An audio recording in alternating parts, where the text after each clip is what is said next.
Apprendistato, si apre qualche spiraglio per i giovani che cercano lavoro. Le nuove regole stabilite dal decreto Fornero prevedono l'assunzione di chi vuole apprendere un mestiere anche stagionale, e in una regione come il Veneto, dove il turismo è trainante e il settore offre soprattutto incarichi stagionali, si aprono nuove prospettive. Ne è convinto anche l'ente bilaterale Veneto, che gestisce la formazione prevista dall'apprendistato e che ha dedicato alla materia un convegno svoltosi oggi a Padova. A livello formativo è che si stabilisce che ci saranno delle ore che sono state stabilite dall'accordo della regione, ore che vengono individuate all'interno dell'azienda e all'esterno dell'azienda.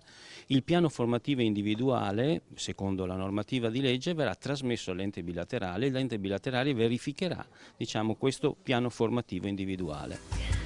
L'ente bilaterale Veneto è costituito da un sindacato di imprese, la Confesercenti, e di lavoratori, ossia CGIL, CISL e UIL, e ha l'obiettivo di fornire servizi utili ai due mondi, anche se spesso sono contrapposti, tra cui anche la formazione. Pensiamo che le opportunità abbiamo dato attraverso l'apprendistato, ci siano nuove opportunità per i giovani di entrare nel mondo del lavoro, facilitati dal fatto che i datori di lavoro e le imprese, grazie agli sgravi contributivi, saranno in qualche modo incentivati ad assumere il nuovo personale.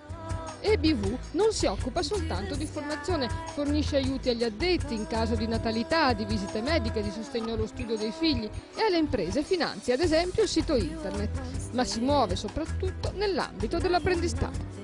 Oltre a tutti questi servizi che sono un po' il core business dell'ente bilaterale, poi l'ente bilaterale applica, quei pezzi della normativa nazionale che demandano alla bilateralità il coinvolgimento su forme di cassa integrazione piuttosto che sull'apprendistato.